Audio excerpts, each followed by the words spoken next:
바람이 센 날에도 나는 그냥 웃었죠. 내 마음 한 구석은 늘 겨울인 줄 알았죠.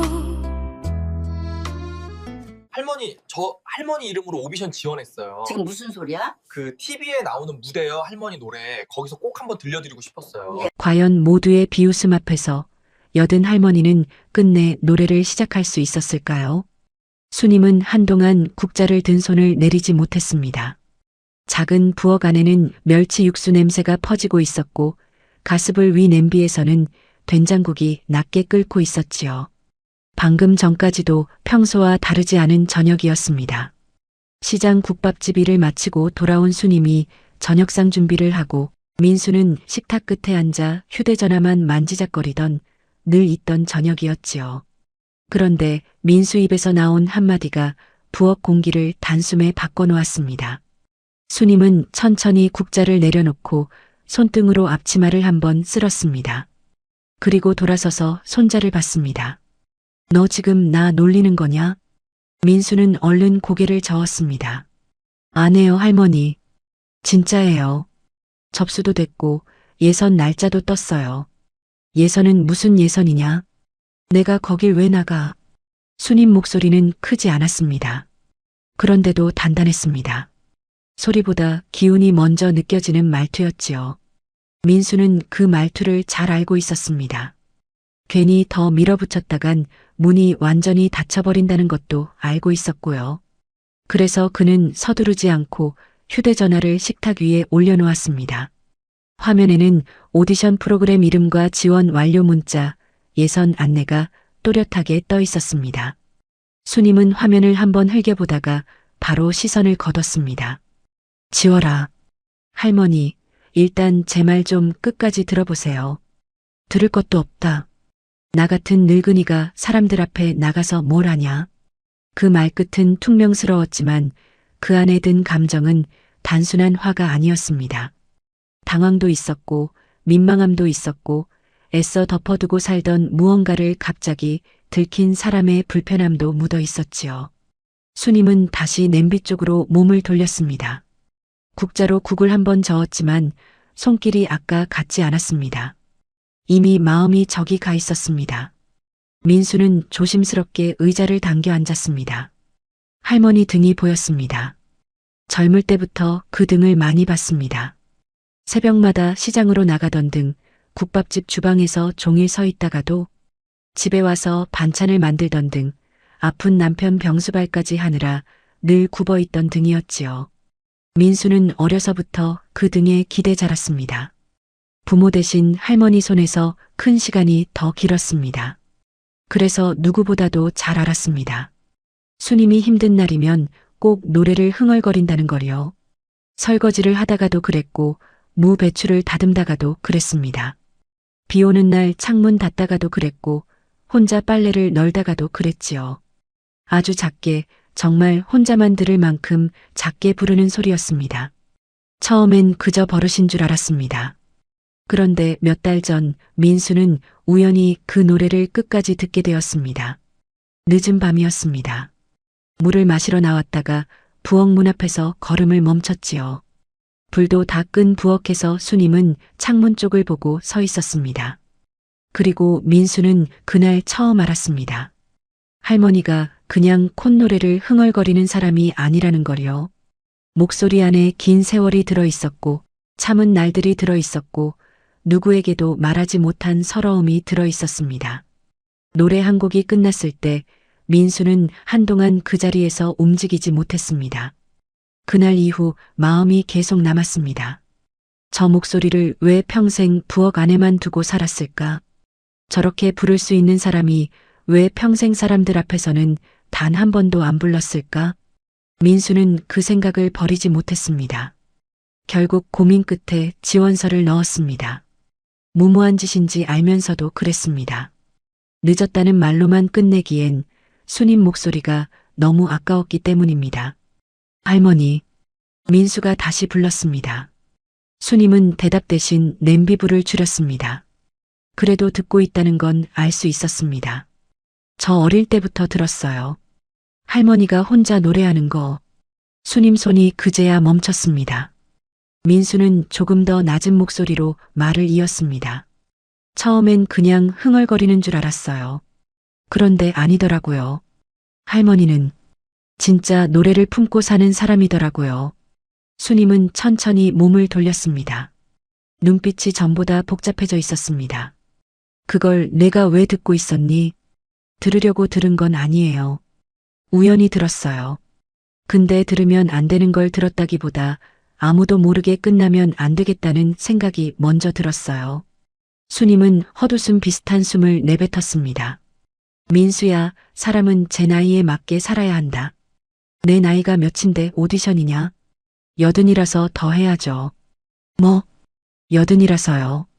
이제라도 한 번은 할머니 이름으로 불러야죠. 맨날 누구 엄마, 누구 아내, 누구 할머니로만 살았잖아요. 그 말이 떨어진 뒤 부엌이 잠깐 조용해졌습니다. 수님은 바로 대꾸하지 못했습니다. 남편 살아있을 때는 남편 병수발이 먼저였습니다. 자식들 어릴 땐 자식들 입에 밥 넣는 일이 먼저였고요. 자식들 다 키운 뒤엔 장사 미천 갚는 일이 먼저였습니다. 민수까지 떠안고 살게 된 뒤로는 그 아이 하나 사람 만드는 게 먼저였지요. 그 긴 세월 동안 수님은 자기 이름으로 뭔가를 해본 적이 거의 없었습니다. 그 사실을 민수 입으로 들으니 수님 얼굴에 잠깐 설명하기 어려운 빛이 스쳤습니다. 서운함도 아닌데 아픈 표정, 민망한데도 쉽게 웃을 수 없는 표정이었지요. 그런 소리 하지 마라. 왜요? 괜히 사람 마음 건드리지 말고. 나 그런 사람 아니다. 어떤 사람이요? 무대 같은 데 올라가서 박수 받을 사람. 민수는 바로 대답하지 않았습니다. 대신 식탁 옆에 놓인 오래된 라디오를 한번 봤습니다.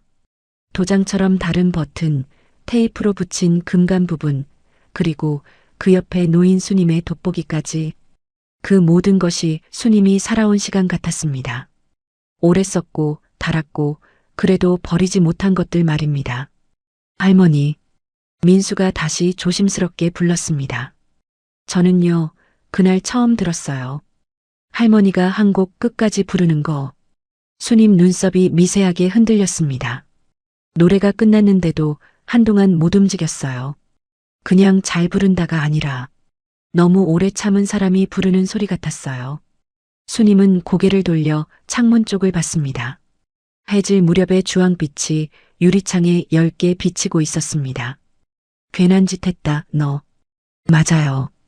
괜한 짓일 수도 있어요. 근데 안 하면 제가 평생 후회할 것 같았어요. 내가 왜 후회하냐? 할머니 노래를 듣고도 모른 척하면 그게 더 못된 짓 같아서요. 수님은 끝내 말문이 막힌 듯 입술만 다물었습니다. 민수는 그 틈을 놓치지 않고 휴대전화를 다시 할머니 쪽으로 밀었습니다. 예선, 아직 며칠 남았어요. 당장 나가자는 거 아니에요. 그냥 한 번만 생각해봐요. 수님은 화면을 똑바로 보지 못했습니다. 그 작은 화면 안에 적힌 날짜와 장소가 자기 나이와 너무 어울리지 않는 것처럼 느껴졌기 때문입니다. 오디션, 무대, 예선. 그런 단어는 평생 자기 삶 바깥에 있는 줄 알았습니다.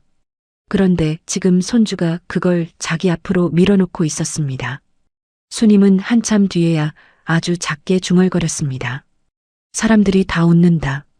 민수는 그 말을 듣고 잠깐 숨을 골랐습니다. 결국 할머니가 무서운 건 무대가 아니라 사람들 시선이라는 걸 알았기 때문입니다. 웃으라 그래요. 얘가 웃다가도 듣게 될 거예요. 할머니가 시작만 하면요. 수님은 그 말에 민수를 돌아봤습니다.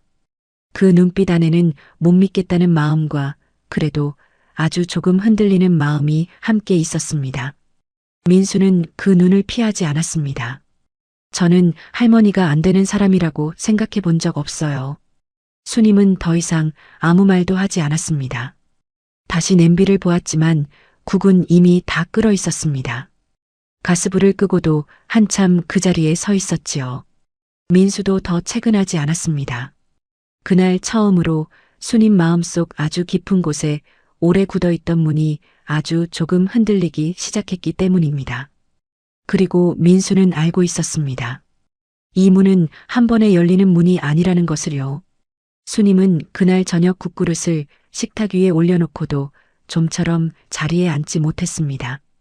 민수가 건넨 휴대전화는 식탁 한가운데 그대로 놓여 있었고 화면은 이미 꺼졌는데도 이상하게 그 작은 네모칸이 계속 눈에 밟혔지요.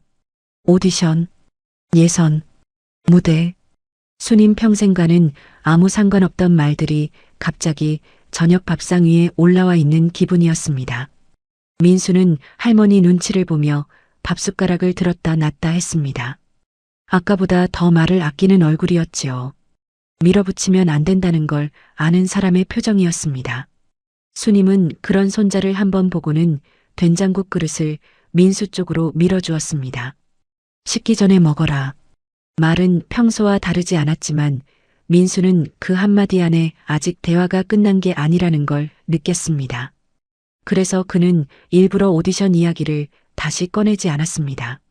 그저 밥을 한 숟갈 뜨고 국을 조금 마시고 반찬을 할머니 쪽으로 밀어드리는 데만 집중했지요.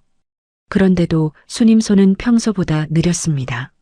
젓가락으로 멸치볶음을 집다가도 잠깐 멈추고 밥을 뜨다가도 괜히 허공을 보는 일이 잦았습니다.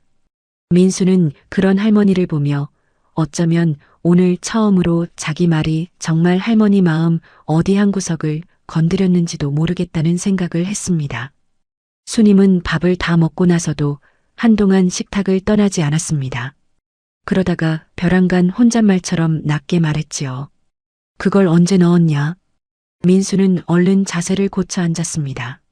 한 달쯤 됐어요. 한 달? 네. 방송 보고 그냥 넣은 건 아니고요. 오래 생각했어요. 수님은 짧게 혀를 찼습니다. 오래 생각할 걸 그딴 데다 썼구나.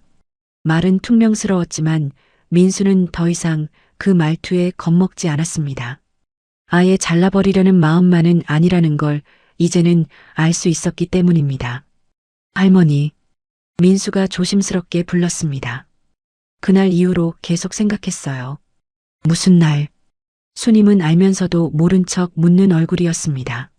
민수는 잠깐 숨을 고르고 말을 이었습니다. 비 오던 날이요. 제가 늦게 들어왔던 날. 그 말을 듣는 순간 수님 눈빛이 아주 잠깐 흔들렸습니다. 그날은 수님도 기억하고 있었습니다. 비가 하루 종일 질척하게 내리던 날이었고 장사도 영 시원찮아서 몸도 마음도 다 축 처져 있던 날이었지요. 민수는 그날 저녁 아르바이트를 마치고 늦게 들어왔습니다. 수님은 손자가 밥은 먹었는지 젖은 옷은 갈아입었는지 묻고 싶었지만 괜히 입이 떨어지지 않았습니다. 그날따라 유난히 숨이 차고 가슴이 먹먹해서 말수를 줄이고 있었기 때문이었습니다. 민수는 그날을 떠올리며 천천히 말을 이어갔습니다. 할머니가 제가 들어온 줄 모르는 줄 알았어요. 수님은 대꾸하지 않았습니다. 민수는 기억나는 그대로 말했습니다.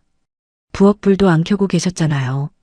창문 앞에 그냥 가만히 서서요. 그날 민수는 운동화 젖은 채 현관에 들어섰다가 부엌 쪽에서 아주 작은 소리를 들었습니다. 처음엔 라디오가 켜져 있는 줄 알았습니다. 그런데 아니었지요. 라디오도 없었고 텔레비전도 꺼져 있었고 어둑한 부엌 안에서 창문 쪽을 보고 선 사람은 수님 하나뿐이었습니다. 그리고 그 목소리는 분명 수님 목소리였습니다. 아주 작고 아주 낮았지만 한 번 들으면 귀를 떼기 어려운 목소리였지요. 민수는 그 자리에서 움직이지 못했습니다. 할머니가 늘 흥얼거린다는 건 알았습니다. 설거지하다가 김치통 정리하다가 무 다듬다가 힘든 날이면 꼭 아주 작게 노래를 붙인다는 것도 익숙하게 알고 있었지요. 그런데 그날은 달랐습니다. 끊어지는 콧노래가 아니라 처음부터 끝까지 마음을 쏟아넣는 한 곡이었습니다. 마치 누구한테 들려주려는 것도 아니고 누가 알아주길 바라는 것도 아니고 그저 너무 오래 삼켜온 것이 그날만큼은 혼자 있을 때 밖으로 새어나온 것 같았습니다.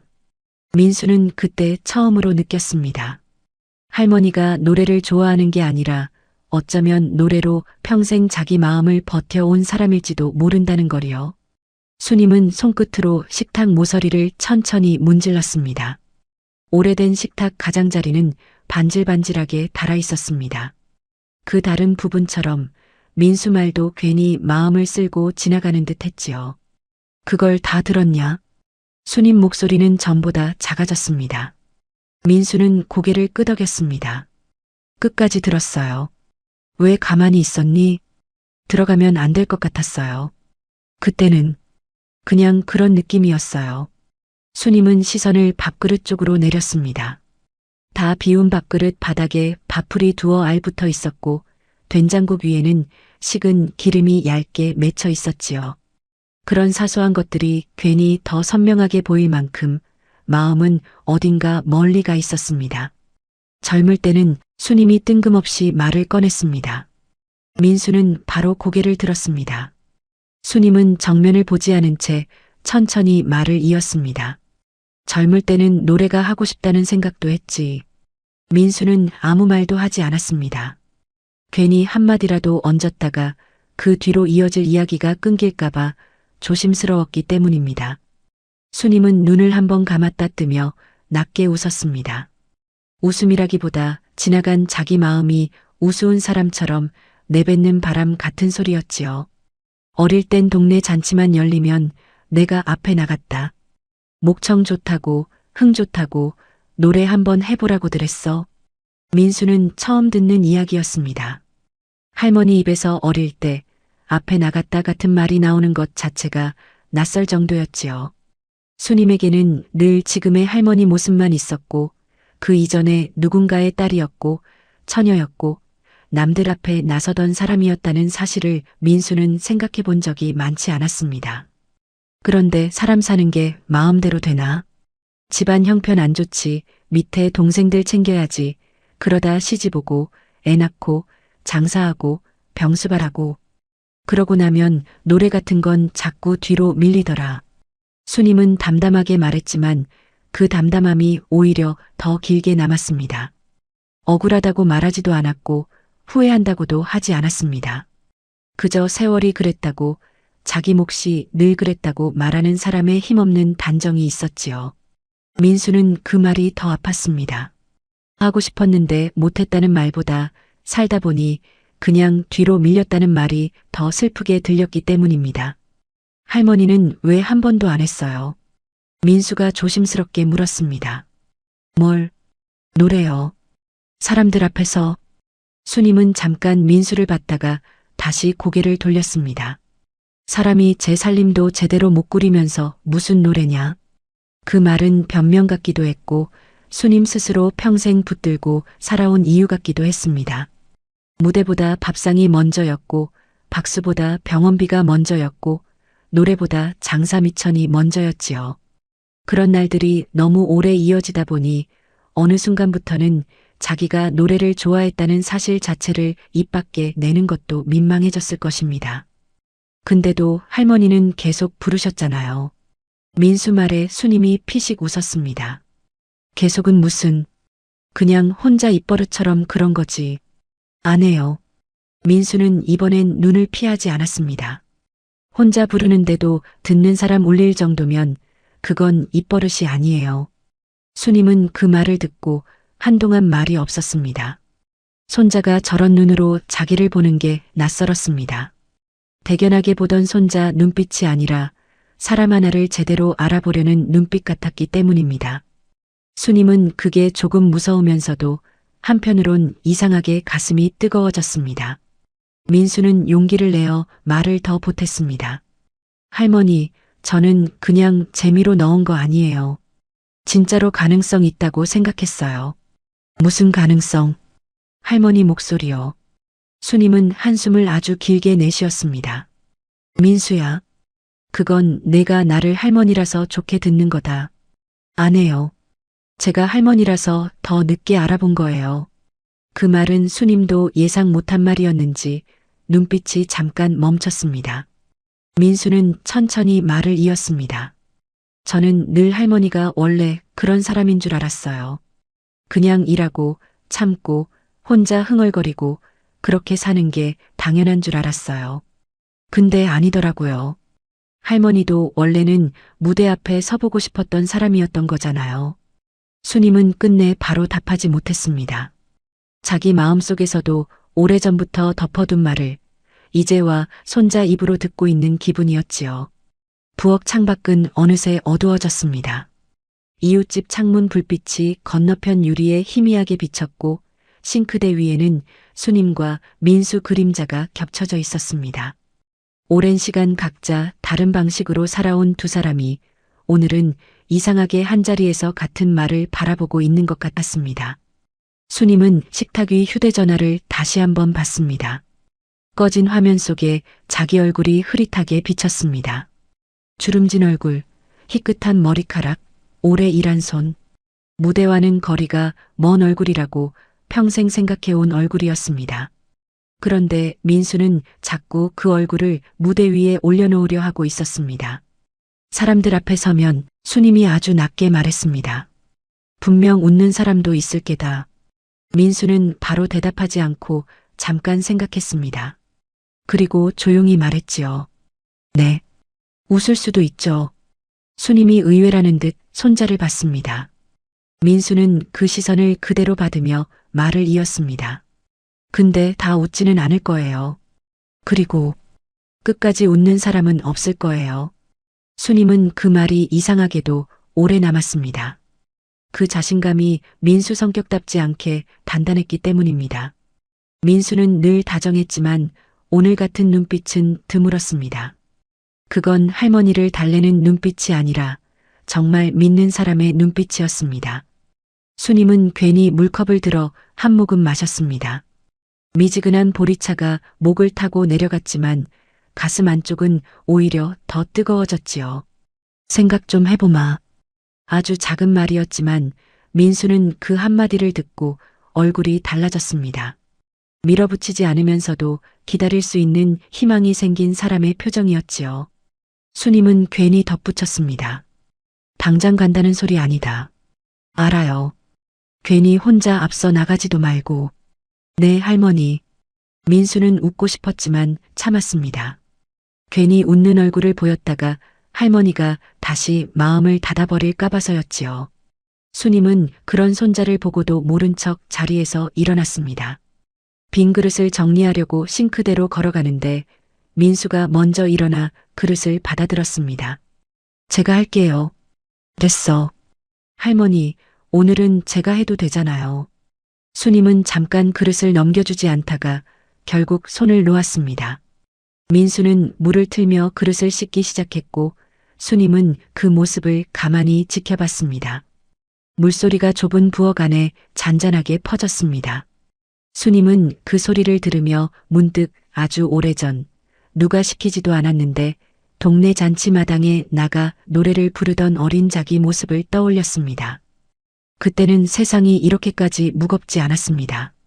그리고 그 기억이 아직도 자기 안에 남아있다는 사실을 수님은 오늘 손자 덕분에 처음 제대로 마주하게 되었습니다.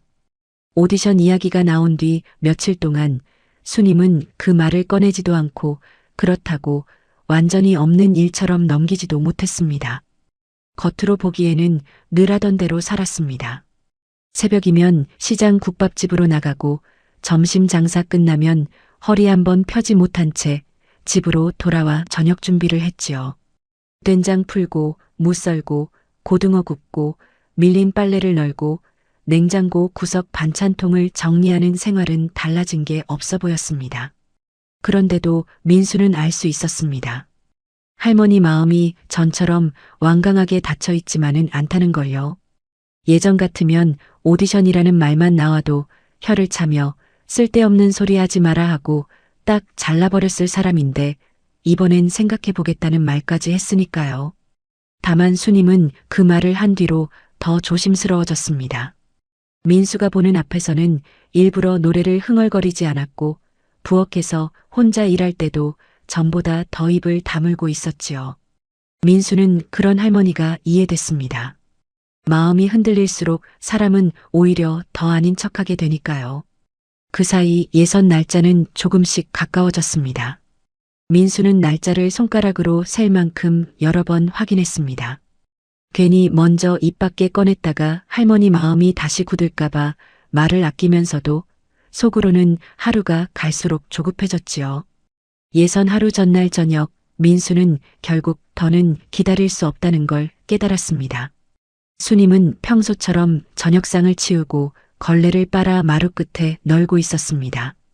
손등은 붉게 튼 데다 군데군데 갈라져 있었고 굽은 허리를 잠깐 폈다가도 금세 다시 숙였지요. 민수는 그 등을 한참 보다가 조심스럽게 불렀습니다. 할머니, 왜 그러냐? 내일이에요. 수님은 걸레를 짜던 손을 멈췄습니다.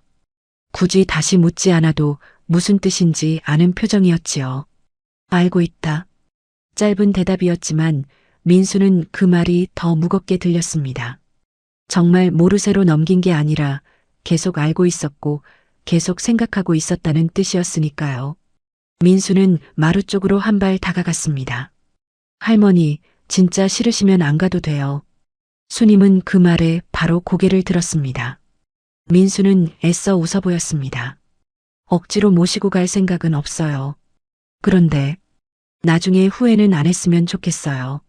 수님은 한참 동안 아무 말이 없었습니다. 걸레에서 떨어진 물방울이 마루 끝에 점처럼 맺혔다가 천천히 번졌습니다. 후회는 벌써 많이 하고 살았다. 수님이 낮게 말했습니다. 그래서 더 그렇지 않냐? 민수가 조심스럽게 되묻자 수님은 씁쓸한 얼굴로 웃었습니다. 살다 보면 사람이 하고 싶은 걸 다 하고 사는 게 아니더라.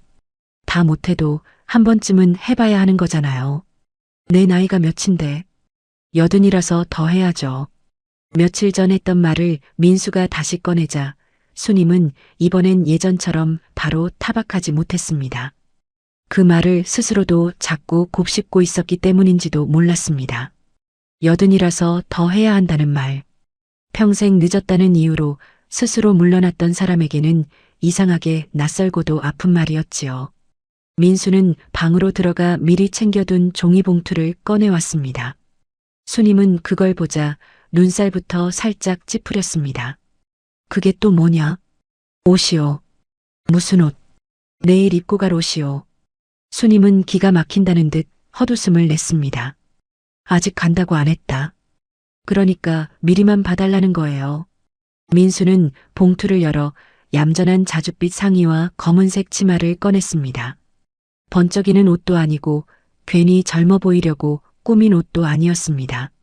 수님이 입었을 때 가장 단정하면서도 얼굴빛이 살아 보일 만한 옷을 며칠 전부터 골라둔 것이었지요.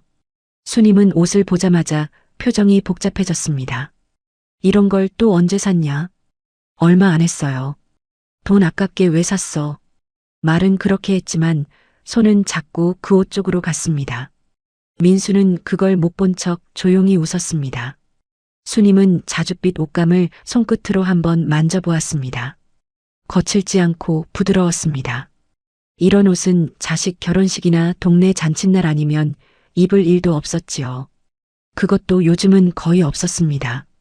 평소 수님이 입는 건 늘 물 빠진 앞치마나 해진 점퍼, 시장 일하기 편한 바지 같은 것들이 전부였으니까요. 이런 거 입고 가면 더 우습다. 수님이 중얼거리듯 말했습니다. 민수는 고개를 저었습니다. 안 우스워요. 할머니한테 잘 어울릴 거예요. 사람들이 내 나이 보고 웃으면 어떡하냐. 이 말은 수님이 처음으로 제대로 꺼낸 속마음이었습니다. 무대가 무서운 것도 맞고 노래를 잊은 지 오래됐다는 불안도 있겠지만 그 밑에 깔린 가장 큰 두려움은 결국 사람들 시선이었던 것이지요. 민수는 그걸 알면서도 바로 안 웃어요라고 말하지 않았습니다. 그건 오히려 진심이 덜한 위로처럼 들릴 수 있다는 걸 알았기 때문입니다. 웃을 수도 있죠. 민수가 조용히 말했습니다. 수님은 그 대답에 눈을 들었습니다. 민수는 담담하게 말을 이었습니다. 처음엔 웃을 수도 있어요. 근데 끝까지 웃진 못할 거예요. 수님은 그 말을 듣고 오래 침묵했습니다. 민수는 괜히 더 보태지 않았습니다. 대신 옷을 식탁 위에 반듯하게 접어 올려두고 수님 앞에 작은 종이 한 장을 내밀었습니다. 예선장 주소와 시간, 준비 안내가 적힌 메모였습니다. 글씨는 또박또박했습니다. 내일 아침 제가 같이 가요. 일찍 가면 돼요. 사람 많기 전에 도착하면 덜 정신없고요. 수님은 메모를 들여다보다가 조용히 내려놓았습니다. 국밥집은 제가 이모님한테 미리 말씀드렸어요. 내일 하루만 쉬시라고. 수님 눈썹이 움찔했습니다. 너 참 별짓을 다 했다. 할머니가 안 가면 제가 욕먹죠 뭐. 민수가 일부러 웃으며 말했지만 수님은 웃지 않았습니다. 그 대신 눈가가 조금 붉어졌습니다. 자기 하나 움직이겠다고 누군가는 국밥집에 말까지 해두고 누군가는 옷을 사고 누군가는 시간을 비워 곁에 서겠다고 하는 일이 평생 없었던 건 아니지만 이상하게 이번엔 더 크게 다가왔습니다. 그동안 수님은 늘 남을 위해 움직이는 쪽이었지 누가 자기를 위해 이렇게 미리 길을 닦아두는 쪽은 아니었으니까요. 그날 밤 민수는 방으로 들어갔지만 좀처럼 잠들지 못했습니다. 할머니가 과연 내일 아침 정말 따라 나설지 확신할 수 없었기 때문입니다.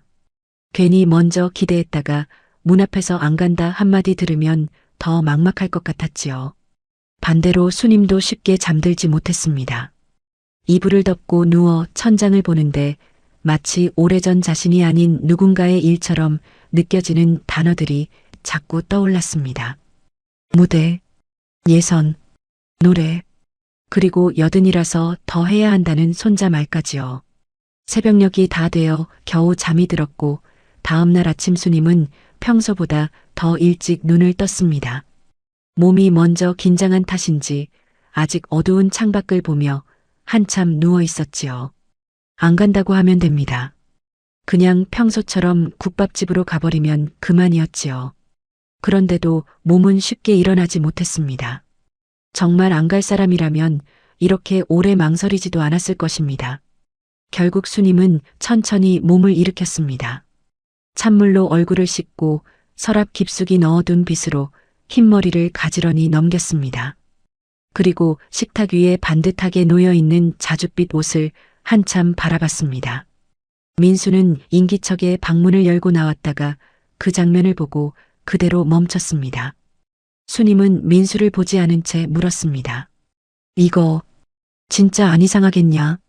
민수는 그 한마디를 듣는 순간 얼굴이 확 밝아졌지만 일부러 크게 티내지는 않았습니다. 괜히 그 기색 하나에 할머니가 다시 마음을 거둘 수도 있으니까요. 안 이상해요. 할머니한테 딱이에요. 수님은 한숨인지 웃음인지 모를 숨을 길게 뱉었습니다. 가서 망신이나 안 당하면 다행이지. 망신 안 당해요. 어찌 그리 쉽게 말하냐. 할머니 노래 들어본 사람이니까요. 수님은 더 말하지 못했습니다. 잠깐 눈을 감았다 뜨고는 옷을 집어들었습니다. 그리고 아주 작게 그러나 분명히 말했지요. 딱 오늘만이다. 민수는 그 말을 듣고 천천히 고개를 끄덕였습니다. 네, 오늘만이라도 충분해요. 그렇게 해서 평생 자기 이름으로 무대에 서본 적 없던 80살 수님은 손자가 골라둔 옷을 들고 방으로 들어갔습니다. 문이 닫히는 소리는 조용했지만 민수에게는 오래 잠겨있던 어떤 문이 처음 열리는 소리처럼 들렸습니다. 예선장 건물 앞에 도착했을 때 수님은 차에서 내리자마자 발부터 멈췄습니다. 텔레비전으로만 보던 곳이 실제로 눈앞에 서 있으니 마음이 먼저 뒤로 물러나는 듯 했지요. 건물 입구에는 이미 여러 사람이 오가고 있었습니다. 화장을 고치며 대사를 외우는 젊은 참가자도 있었고 반짝이는 옷을 들고 분주히 뛰는 보호자도 있었습니다. 누군가는 목을 풀고 있었고 누군가는 휴대전화로 자기 노래를 다시 틀어보며 입술만 달싹이고 있었지요. 그 틈에 서 있는 수님은 누가 봐도 이곳과 가장 멀리 떨어진 사람처럼 보였습니다. 자줏빛 상의에 검은 치마를 단정히 입었지만 손은 자꾸 옷자락 끝만 만지작거렸습니다. 민수는 그런 할머니 옆에 바짝 붙어 섰습니다. 할머니, 천천히 가요. 아직 시간 있어요. 수님은 대답 대신 건물 유리문에 비친 자기 모습을 한번 봤습니다. 머리를 단정히 빗고 나왔는데도 어쩐지 낯설었습니다. 평생 시장과 부엌에서만 살던 얼굴이 갑자기 심사장으로 들어가는 얼굴이 되어 있는 것이 어색했지요. 민수야. 네, 할머니. 지금이라도 그냥 돌아가면 안 되겠냐? 민수는 그 말을 듣고도 놀라지 않았습니다. 오히려 그 말이 오늘 하루에 한 번쯤은 꼭 나올 줄 알고 있었지요. 할머니, 여기까지 왔는데요. 왔다고 꼭 들어가야 하냐? 안 들어가면 나중에 더 오래 생각나요. 수님은 그 말에 입을 다물었습니다. 민수는 괜히 손을 잡아 끌지 않았습니다. 대신 걸음을 늦추고 할머니 보폭에 맞춰 천천히 안으로 들어섰지요. 접수대 앞에는 참가자들이 줄을 서 있었습니다. 수님은 자기보다 한참 어린 사람들 틈에 서자 어깨가 더 굳었습니다.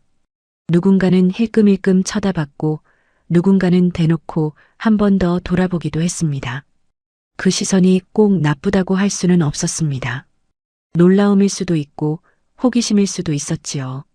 하지만 수님에게는 그 모든 시선이 다 비슷하게 느껴졌습니다. 내가 여기 왜 서 있나? 그런 말을 대신하는 눈빛처럼 보였기 때문입니다. 접수대 직원은 생각보다 친절했습니다. 이름을 확인하고 번호표를 건네고 대기실 방향을 알려주었습니다. 그런데도 수님 손끝은 차갑게 식어갔습니다. 번호표를 받아 쥔 손이 아주 조금 떨리는 것을 민수는 못 본 척했습니다. 괜히 떨리세요? 같은 말을 꺼냈다가 할머니 긴장을 더 키울 것 같았기 때문입니다.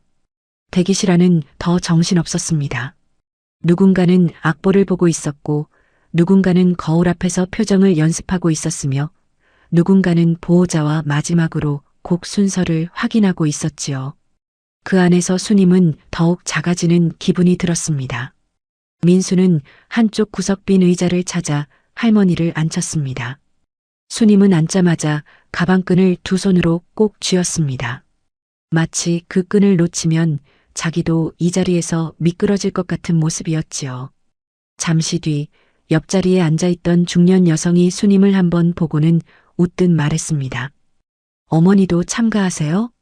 아기는 없어 보였지만 그 말 뒤에 붙은 놀라움은 숨겨지지 않았습니다. 수님은 짧게 고개를 끄덕였습니다. 예, 대단하시네. 저는 우리 엄마 같으면 절대 안 나온다 할 텐데.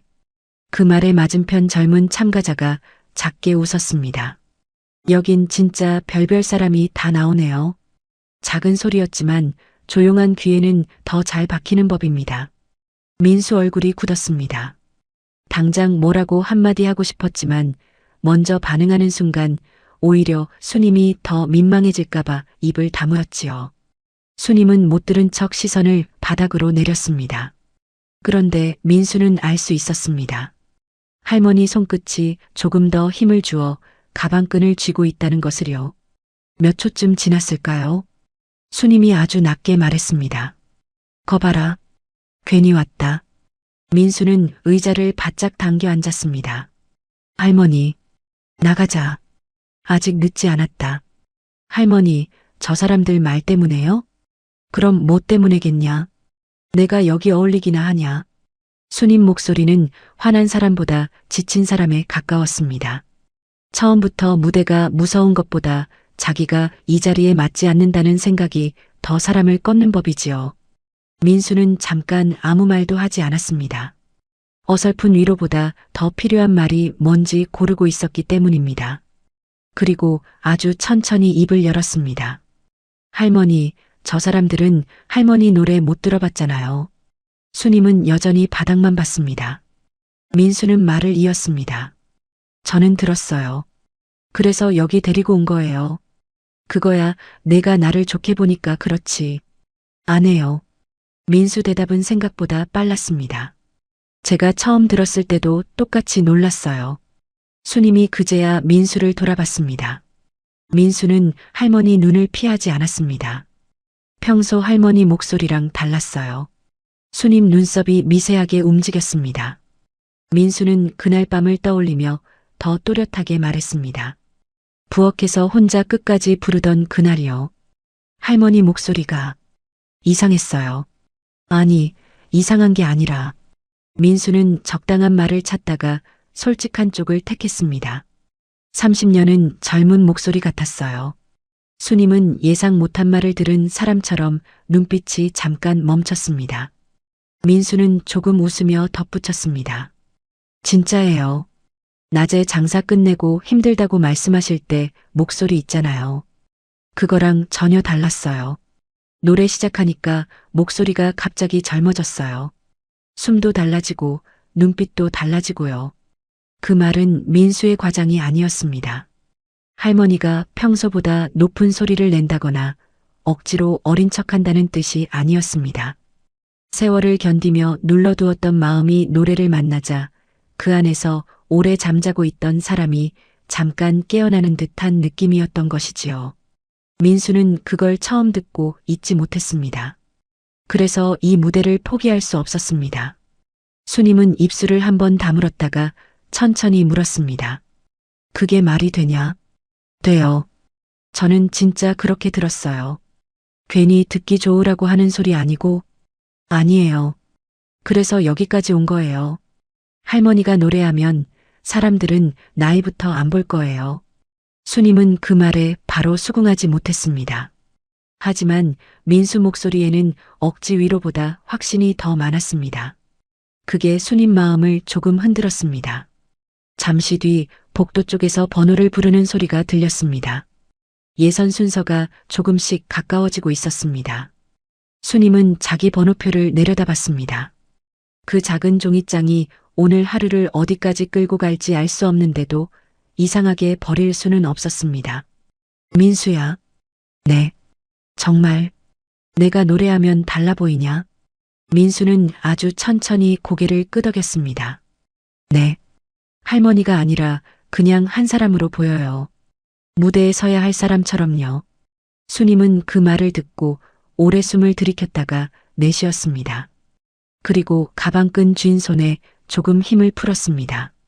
복도 끝에서는 여전히 사람들 목소리가 오갔고 대기실 안에서는 누군가 웃는 소리도 들렸습니다. 세상은 여전히 시끄러웠지만 수님 귀에는 민수 말만 조용히 남아 있었습니다. 노래할 때는 30년은 젊은 목소리가 나온다는 말. 평생 한 번도 자기에게 해본 적 없는 말이었습니다. 그래서 더 낯설고 그래서 더 쉽게 떨쳐지지 않았지요. 그 순간 대기실 문이 열리며 스태프가 수님 번호를 불렀습니다. 수님은 본능처럼 민수 손등을 한번 붙잡았습니다. 차가운 손이었습니다. 그런데 손끝에는 아까보다 분명한 힘이 들어 있었습니다. 민수는 조용히 손을 맞잡으며 말했습니다. 할머니, 사람들 앞에 서는 게 무서우면 저만 보고 부르세요. 수님은 그 말을 듣고 아주 작게 고개를 끄덕였습니다. 그리고 천천히 자리에서 일어났습니다. 완전히 두려움이 사라진 것은 아니었습니다. 오히려 더 선명하게 느껴졌지요. 하지만 도망치고 싶기만 하던 조금 전과는 달랐습니다.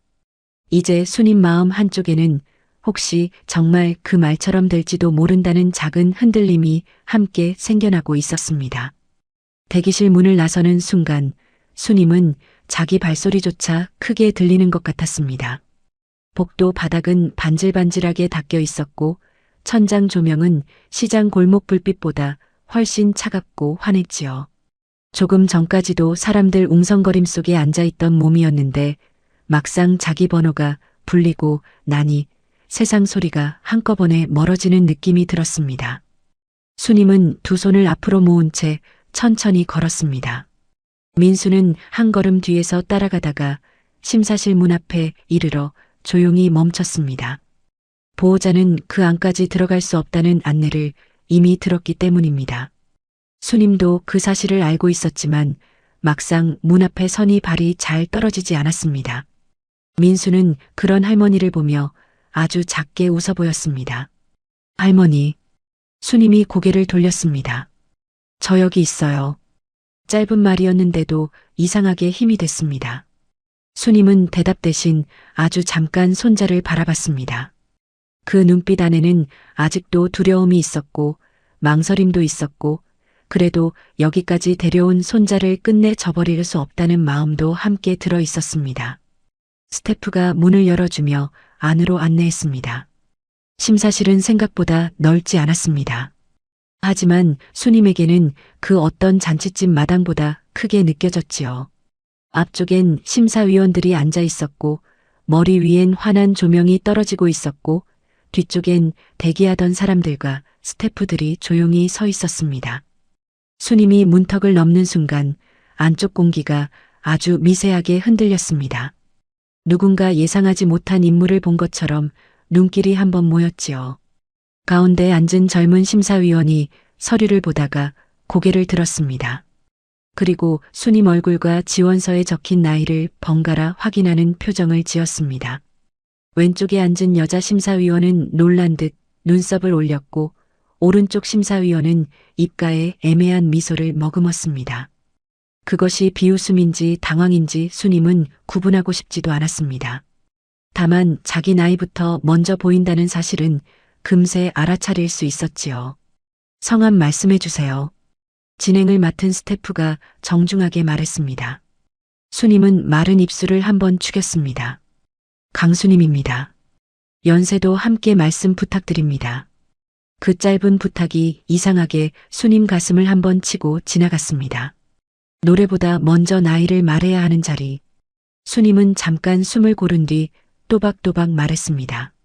80입니다. 그 말이 떨어지자 심사실 어딘가에서 작게 숨을 삼키는 소리가 났습니다. 뒤쪽에서 지켜보던 누군가는 눈을 크게 떴고, 또 누군가는 고개를 기울였습니다. 아까 대기실에서 느꼈던 시선보다 더 선명한 시선이 수님 어깨 위로 내려앉았지요. 가운데 심사위원이 펜을 돌리며 물었습니다.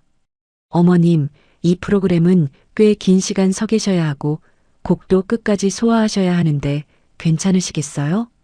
말은 정중했지만 그 안에는 정말 할 수 있겠느냐는 의심이 숨겨져 있었습니다. 수님은 그 질문을 듣고도 바로 대답하지 않았습니다. 그 대신 문 밖에 있는 민수를 떠올렸습니다. 부엌에서 혼자 부르던 그 밤을 듣고 80이라서 더 해야 한다고 말하던 손자 얼굴도 함께 떠올랐지요. 그리고 아주 담담하게 답했습니다. 해보겠습니다. 짧은 말인데도 목소리는 생각보다 떨리지 않았습니다. 오히려 그 조용한 대답 때문에 심사위원들 얼굴이 더 진지해졌습니다. 여자 심사위원이 물었습니다. 어떤 마음으로 이 무대에 나오셨는지 여쭤봐도 될까요?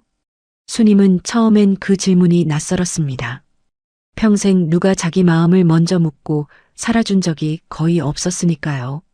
그런데도 이상하게 오늘은 피하지 않고 싶은 마음이 들었습니다. 제 마음으로 나온 건 아닙니다. 몇몇 얼굴이 동시에 움직였습니다. 수님은 천천히 말을 이었습니다. 손자가 몰래 지원했습니다. 저는 오늘 아침까지도 안 오려고 했고요. 그 말에 심사실 안에서 작게 웃음이 흘렀습니다. 아주 큰 소리는 아니었지만 수님 귀에는 또렷했습니다. 조금 전까지 참고 있던 두려움이 다시 한번 목을 죄는 듯 했지요. 하지만 수님은 말을 멈추지 않았습니다. 그런데 그 아이가 그러더군요. 저보고 평생 누구 엄마, 누구 아내, 누구 할머니로만 살았으니 이제 한 번쯤은 제 이름으로 노래해보라고요. 이번에는 아무도 웃지 않았습니다. 심사위원들 얼굴도 조금 달라졌습니다. 수님은 그 틈에 손끝을 펴고 마이크를 고쳐 잡았습니다. 차갑던 손잡이가 조금씩 따뜻해지는 것 같았습니다. 음악 준비가 시작되자 조명 아래 먼지 같은 빛이 가늘게 흔들렸습니다. 수님은 무대 중앙에 선 채 잠깐 눈을 감았습니다. 그 짧은 순간 지나온 세월이 이상하게 한꺼번에 스쳐갔습니다. 새벽 시장 바닥, 젖은 고무장화, 국밥집 불 앞에서 흐르던 땀, 병든 남편 숨소리, 자식들 밥상, 그리고 어린 민수가 자기 등 뒤에서 잠들던 밤들까지요. 그 모든 것 사이에서 수님은 늘 자기 마음을 맨 뒤에 두고 살았습니다. 노래도 그랬지요. 부르고 싶은 날이 없었던 것은 아니었습니다. 남들 앞에 서보고 싶은 마음이 없었던 것도 아니었고요. 다만 늘 더 급한 일이 있었고 더 먼저 챙겨야 할 사람이 있었고 그러다 보니 자기 차례는 늘 오지 않는 줄 알고 살아왔습니다. 그런데 오늘 80이 다 된 지금 그 자기 차례라는 것이 정말로 문 앞까지 와 있는 기분이 들었습니다. 스태프가 준비됐는지 물었습니다. 수님은 눈을 뜨고 아주 작게 고개를 끄덕였습니다. 그리고 첫 숨을 들이켰습니다. 그 순간 문 밖에서 기다리고 있을 민수 얼굴이 떠올랐습니다. 노래하면 30년은 젊은 목소리가 나온다고 하던 말도 함께 떠올랐지요. 수님은 속으로 짧게 중얼거렸습니다. 30년까지는 모르겠다. 그래도 오늘만은 내 목소리로 부르자. 그리고 마침내 입을 열었습니다. 전체 한 곡.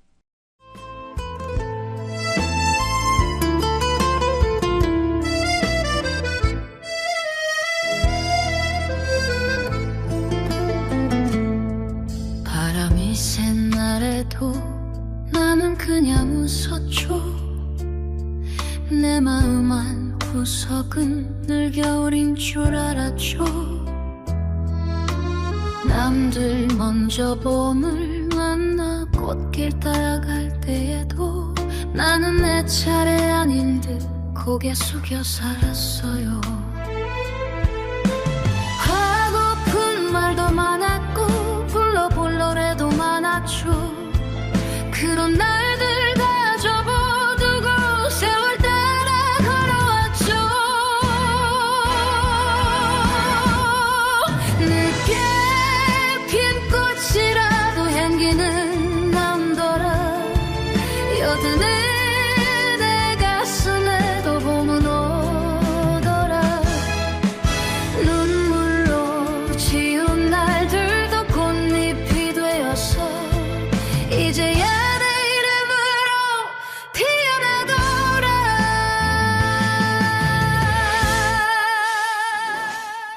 첫 소절이 흘러나가자 심사실 공기가 아주 미세하게 달라졌습니다. 수님은 처음엔 자기 목소리가 어떻게 들리는지조차 알 수 없었습니다. 긴장 때문에 귀안이 울리고 심장이 더 크게 뛰는 것 같았으니까요. 그런데 한 줄, 두 줄 이어질수록 이상하게 몸이 먼저 기억해냈습니다.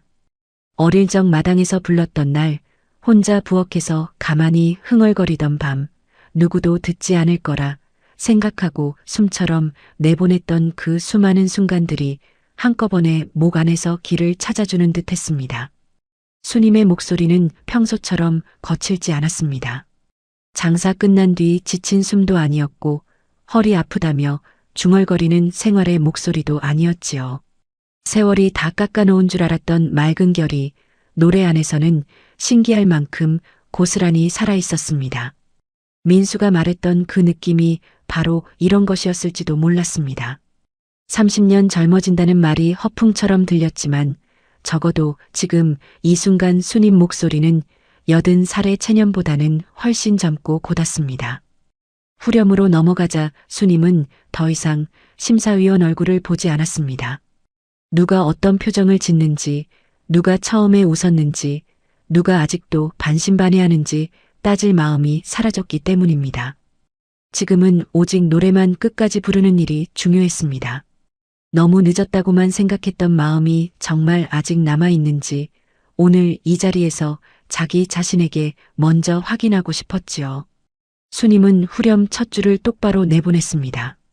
그리고 두 번째 줄을 부를 때는 스스로도 놀랄 만큼 가슴이 뜨거워졌습니다.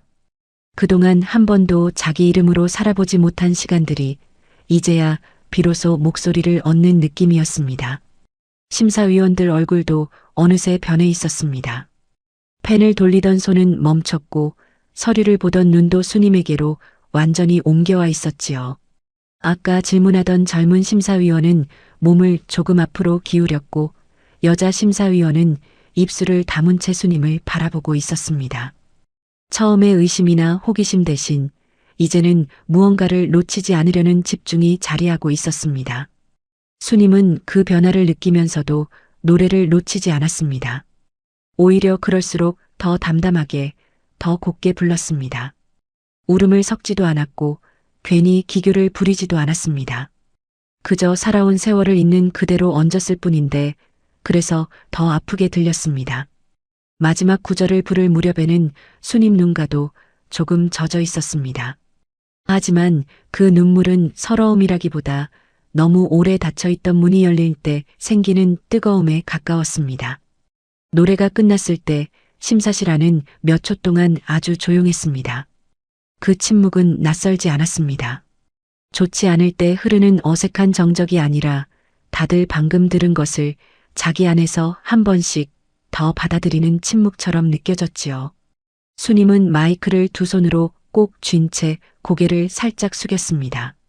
숨은 조금 찼고 심장은 여전히 뛰고 있었지만 이상하게도 처음 들어올 때의 두려움은 많이 옅어져 있었습니다.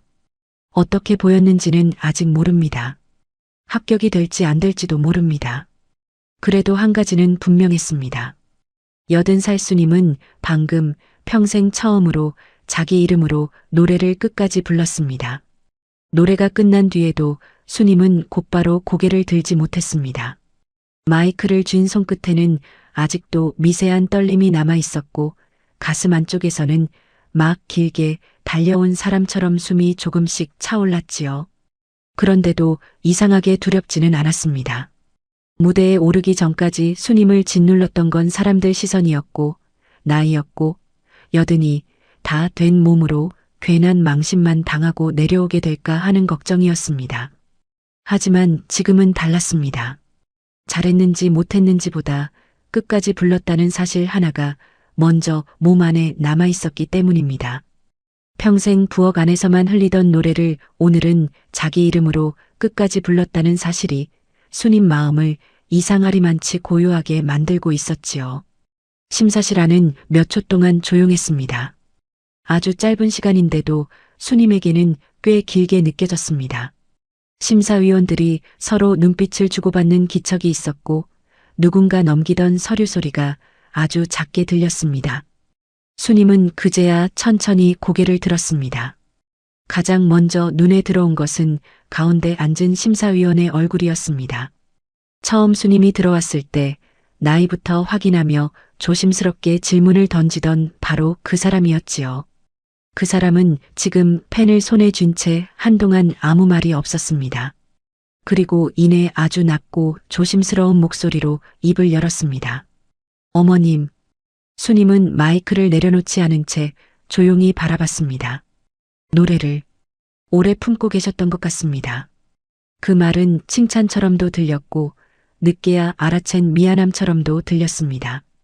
순임은 바로 대답하지 못했습니다. 대답하려 하면 모간이 먼저 메일 것 같았기 때문입니다. 왼쪽에 앉은 여자 심사위원이 천천히 안경을 벗었습니다.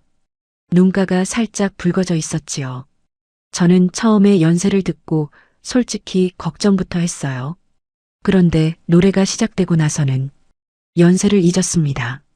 순임은 그 말을 듣는 순간 가슴 한쪽이 아주 조용히 무너지는 것 같았습니다. 누군가 자기 나이를 잊고 노래를 들었다는 말. 그건 순임이 평생 들어본 적 없는 말이었습니다. 늘 누구 엄마여야 했고 누구 아내여야 했고 누구 뒷바라지하는 사람이어야 했지. 그저 한 사람으로 자기 목소리를 들은 적은 거의 없었으니까요. 오른쪽에 있던 심사위원도 상체를 조금 앞으로 숙이며 말했습니다. 기술보다 더 큰 게 있었어요. 살아온 시간이 그대로 들렸습니다. 순임은 그 말 앞에서 더는 시선을 오래 들지 못했습니다. 고개를 아주 조금 숙인 채 입술을 다물었지요.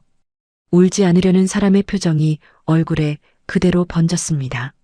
누군가를 원망해서가 아니라 너무 오래 자기 몫이 아니라고 밀어두었던 무언가가 이제야 자기 앞으로 돌아오는 것 같은 마음 때문이었습니다. 심사위원들은 짧게 상의했고 이내 결과를 알려주었습니다. 합격이었습니다.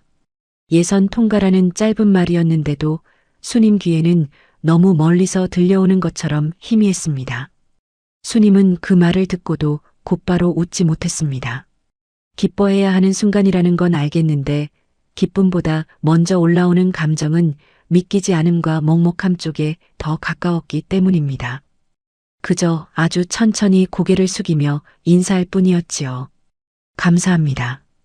그 한마디에 순임 목소리가 조금 떨렸습니다. 심사실 문이 닫히고 복도로 나왔을 때 민수는 이미 저만 치서 기다리고 있었습니다. 할머니 얼굴을 보는 순간 민수 표정이 먼저 바뀌었습니다. 아무 말도 듣기 전에 결과가 어땠는지 이미 알겠다는 얼굴이었지요. 순임은 손자 앞에 서서 한동안 말없이 바라만 봤습니다. 그리고 아무 예고도 없이 민수 손등을 가볍게 쳤습니다. 이놈아. 민수는 얼른 웃으며 되물었습니다. 왜요, 할머니? 순임은 대답 대신 입술을 꾹 다물었습니다. 눈가가 금세 붉어졌기 때문입니다. 민수는 그걸 보고도 괜히 들뜨게 굴지 않았습니다. 대신 아주 작게 물었습니다. 붙었어요? 순임은 그제야 고개를 한번 끄덕였습니다. 민수 얼굴이 순간 환하게 풀렸습니다. 진짜요? 붙었다더라. 봐요. 제가 된다고 했잖아요. 그 말에 순임은 웃는지 우는지 모를 얼굴로 손자를 한번 노려봤습니다. 그걸 내가 어떻게 아냐? 들어봤으니까요. 민수의 대답은 짧았지만 단단했습니다. 순임은 그 말을 듣는 순간 괜히 눈길을 피했습니다. 손자가 아니었다면 오늘 이 문턱까지 올 일도 없었을 것입니다. 억지로 끌려온 줄만 알았는데 막상 끝나고 나니 순임은 민수가 자기 등을 밀어준 게 아니라 오래 주저앉아 있던 자리에서 조용히 일으켜 세워준 것 같다는 생각이 들었습니다. 건물 밖으로 나오자 늦은 오후 바람이 불었습니다. 아침에 들어올 때만 해도 차갑게만 느껴지던 바람이었는데 지금은 이상하게 얼굴을 식혀주는 것 같았지요. 민수는 한 손으로 할머니 팔을 가볍게 받쳤습니다. 할머니, 괜찮아요? 괜찮다. 순임은 그렇게 말하고도 한참 하늘 쪽을 바라봤습니다. 구름 사이로 옅은 빛이 비쳤고 차들이 지나가는 소리와 사람들 말소리가 멀리서 섞여 들렸습니다. 세상은 여전히 바쁘고 자기 하나 노래했다고 달라지는 건 아무것도 없을 것입니다. 집에 돌아가면 저녁을 해야 하고 내일이면 또 장사 준비를 해야 하지요. 그런데도 순임 안에서는 분명히 달라진 것이 하나 있었습니다. 오늘 전까지는 자기가 평생 놓고 산 것이 노래라고만 생각했습니다. 젊을 때 못 이룬 꿈, 다 지나간 욕심, 이제는 입 밖에 내기 민망한 마음이라고만 여겼지요. 그런데 오늘 무대에서 순임이 되찾은 것은 노래 하나가 아니었습니다. 자기 이름이었습니다. 강순임. 누구의 아내도 아니고 누구 엄마도 아니고 누구 뒷바라지하는 사람도 아닌 노래하는 사람으로 불릴 수 있는 자기 이름 하나를 늦게나마 되찾은 것이었습니다. 민수는 할머니와 나란히 천천히 걸었습니다. 순임은 갑자기 걸음을 멈추더니 손자를 돌아봤습니다. 민수야. 네. 그날 내가 들었다는 그 노래. 네. 그거 참 창피하더라. 민수는 웃음을 참으며 말했습니다. 저는 안 창피했어요. 순임도 그 말엔 결국 작게 웃었습니다. 웃으면서도 눈가엔 물기가 맺혀 있었지요. 다 끝난 줄 알았는데 꼭 그런 것도 아니더구나. 민수는 그 말을 듣고 아무 대꾸도 하지 않았습니다. 괜히 한마디 얻는 순간 지금 이 여운이 가벼워질 것 같았기 때문입니다. 순임은 다시 천천히 걷기 시작했습니다. 발걸음은 아침보다 느리지 않았고 등도 아주 조금은 펴져 있었습니다. 완전히 다른 사람이 된 것은 아니었습니다. 여전히 80살 할머니였고 여전히 시장 국밥집 일을 나가야 하는 사람이었고 여전히 손주 끼니를 챙길 생각부터 하는 사람이었지요. 하지만 단 하나, 이제 순임은 자기 안에 아직 늦지 않은 봄이 남아있다는 사실을 알게 되었습니다. 그리고 그 봄은 누가 대신 가져다 준 것이 아니라 평생 접어두고 살았던 자기 목소리 안에 이미 오래전부터 살아있었다는 것도요. 집으로 돌아가는 차 안에서 민수가 조심스럽게 물었습니다. 할머니, 왜? 다음 무대도 하실 거예요? 순임은 창밖을 보다가 천천히 대답했습니다. 글쎄다. 그리고 잠시 뒤 아주 작게 덧붙였지요. 그래도 이번엔 안 도망간다. 민수는 그 말을 듣고 고개를 숙인 채 조용히 웃었습니다. 수님은 창문에 비친 자기 얼굴을 잠깐 바라봤습니다. 주름은 그대로였고 흰머리도 그대로였습니다. 그런데도 이상하게 오늘의 얼굴은 어제와 조금 달라 보였습니다. 늦게 핀 꽃은 화려하진 않아도 오래 향기를 남긴다고 수님은 그제야 자기 삶으로 처음 그 말을 믿어보게 되었습니다. 누군가에겐 너무 늦은 도전처럼 보였을지 모릅니다. 하지만 어떤 꽃은 늦게 피어도 더 오래 향기를 남기지요. 여러분 마음속에도 아직 피지 못한 꽃 하나 남아 계신가요? 끝까지 재밌게 들어주셨다면 구독과 좋아요 꼭 한 번씩 눌러주세요. 그리고 댓글에 어디서 듣고 계신지 남겨주신다면 제가 계신 곳으로 행운과 건강을 보내드리겠습니다. 오늘도 시청해주셔서 감사합니다.